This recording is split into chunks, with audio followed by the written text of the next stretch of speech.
kedy oni odchádzali odtiaľ, to neviem, kedy oni odchádzali odtiaľ, to kerem roku. 49 sme išli preč. No, Ja som sa narodila konec 47. No, v 49. tak to ešte vtedy tu boli skovaní všetci.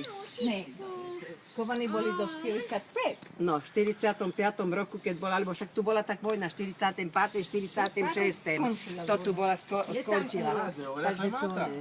זה היה למרתף, הם היו במרתף. Tu boli všetci poskovávaní a... Ty si bývala tu.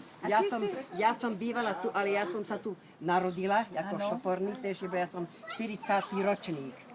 Ale som o tom, ale čo otec mi rozprával, aj potom už, jak som bola tu, otec tu býval, Tvoje rodičia moji rodičia, áno, ההורים pomohli. שלה עזרו ל...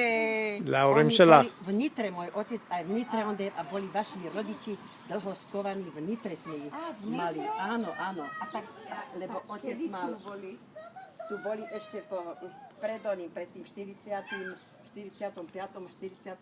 kedy A potom odchádzali. v Nitre? Potom v Nitre ondili, boli pár oných a potom im pomohol otec, z lodov išli na lodi.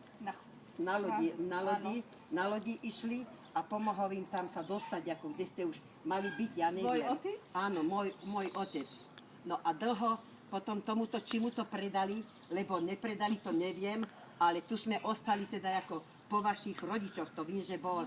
A že dlho nám písali vaši rodičia, dlho písali môjmu otcovi až do 1960 odchádzal do tej Nitry, on tam kúpil si potom dom a toto sa predali potom týmto Rielkovým. רגע. Jeho kamarát.